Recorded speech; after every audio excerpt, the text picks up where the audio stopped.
Hello agropreneurs, kalau kamu ingin budidaya porang secara intensif dan hasil panen yang memuaskan, nggak harus bertanam di lahan subur loh. Kalau kamu cuma ada lahan sempit dan marginal, bertanam dengan polybag bisa jadi solusi. Terus gimana hasilnya? Jangan heran kalau hasilnya bisa lebih besar dibandingkan dengan bertanam di lahan.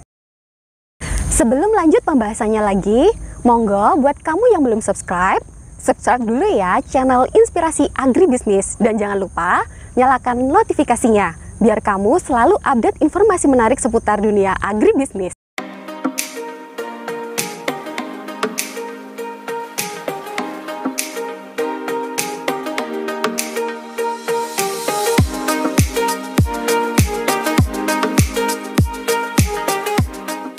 Budidaya porang dengan polybag ternyata sangat menarik kalau dilakukan dengan baik. Pak Sumanto, Ketua DPW P3N Daerah Istimewa Yogyakarta, telah melakukannya selama 2 tahun terakhir ini. Gimana hasilnya? Ternyata konsisten memuaskan. Mau tahu hitungannya? Keuntungan kita memakai polybag, kita lebih mudah untuk memproyeksikan.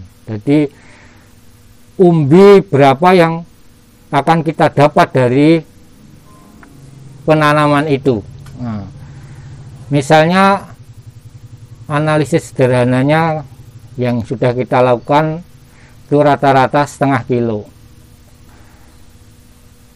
Kemudian kataknya itu sampai tunas keempat.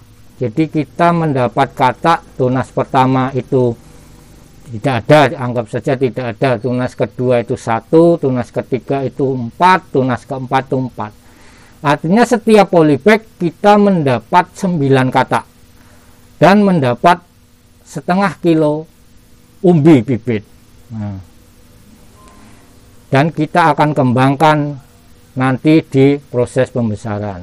Nah, kalau rata-rata nanti kos untuk pembuatan itu 2000 rupiah, maka kita akan mendapatkan hasil dari katak itu 9.000, dari umbi itu 10.000. Jadi kita akan mendapat 19.000 secara kasar. Nah, kita tinggal menghitung, mengalihkan berapa polybag yang akan kita tanam. Nah, sebagai saran, polybag kita tanam secara berjajar dengan kapasitas 1 meter persegi itu 4 kali 4, artinya setiap 1 meter itu berisi 16 polybag. Maka nanti ketika 1 hektar itu ya paling tidak 120.000 batang yang bisa kita potensi yang bisa kita tanam dan kita hasilkan. Nah, panjenengan bisa menghitung sendiri nanti berapa yang akan kita dapat di situ. Pak Sumanto sudah menjelaskan gimana cara budidaya porang dengan polybag. Sekarang kita lihat hitungan analisisnya. Sangat menarik juga loh. Pertama, kita rinci peralatan yang dibutuhkan, seperti cangkul, sekop, hand sprayer, dan gerobak. Investasi peralatan ini sejumlah Rp1.200.000. Dan nantinya akan kita susutkan per musim tanam. Budidaya ini sebetulnya hanya sekitar 7 bulan untuk 1 musim tanam. Tapi, kita akan hitung jadi 1 tahun per musim tanamnya. Karena 5 bulan lainnya polybag tidak ditanami atau dalam keadaan bero. Jadi, kalau kita hitung biaya penyusutannya sebesar Rp156.000. Lahan yang digunakan untuk analisis ini adalah 100 meter persegi. Biaya sewa per tahun untuk luasan lahan itu di Gunung Kidul sebesar Rp40.000. Lalu, untuk persiapan dan penanamannya, ukuran lahan 100 meter persegi dimanfaatkan untuk penempatan polybag sekitar 80% dari total luas lahan. Lalu sisanya 20% digunakan untuk jalan pemeliharaan. Dengan ukuran polybag 40 x 40, ada sejumlah 1.280 polybag yang siap ditanami. Jumlah ini diperoleh dari jumlah polybag per meter persegi sebanyak 16 buah dikali luas lahan 80 meter persegi. Kebutuhan polybag sejumlah itu biaya belinya Rp640.000.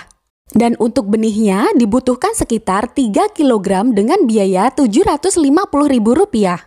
Sementara untuk media tanamnya ada 3 macam campuran, yaitu tanah, sekam bakar, dan pupuk kompos. Media tanam ini dicampur dan dimasukkan ke dalam polybag.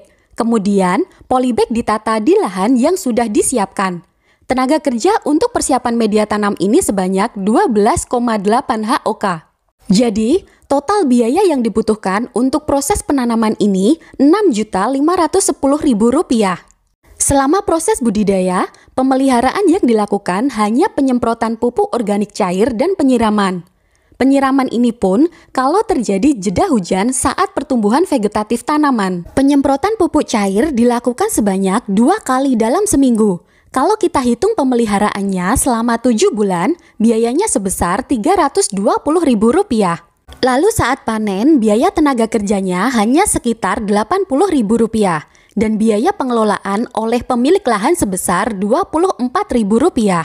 Jadi, total biaya yang dikeluarkan selama budidaya sekitar Rp7.130.000. Sekarang, kita akan coba hitung nilai produksinya. Hasil panen porang ini ada 2 macam, katak dan umbi. Kita asumsikan tanaman porang yang dipanen hanya 90%. Rata-rata hasil panen umbi per polybag sekitar 0,5 kg. Jadi, hasil panen umbinya 576 kg. Umbi yang dihasilkan ini merupakan umbi benih ya, bukan umbi produksi. Harga umbi benih ini diasumsikan Rp20.000 per kilonya. Dengan harga itu, nilai produksi dari umbi Rp11.520.000.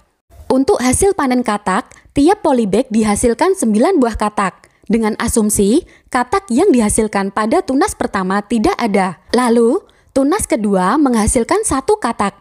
Tunas ketiga dan keempat masing-masing 4 buah katak. Jadi, total hasil panen katak sejumlah 10.368 butir.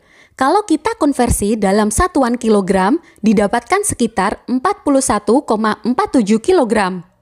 Asumsinya, 1 kilogram berisi 250 butir katak. Dengan harga katak Rp250.000 per kilonya, nilai produksi katak sebesar Rp10.368.000. Jadi, total nilai produksi atau penerimaan dari budidaya ini Rp21.888.000. Lalu, keuntungan yang bisa diperoleh Rp14.758.000. Dari hasil hitungan ini, nilai B per C rasionya 2,07. Artinya, budidaya porang ini layak untuk kamu usahakan. Gimana? Menarik bukan? Moga aja info kali ini bermanfaat buat kamu. Jangan lupa like, share juga video ini ke teman-temanmu. Jumpa kembali di video berikutnya. Sampai jumpa.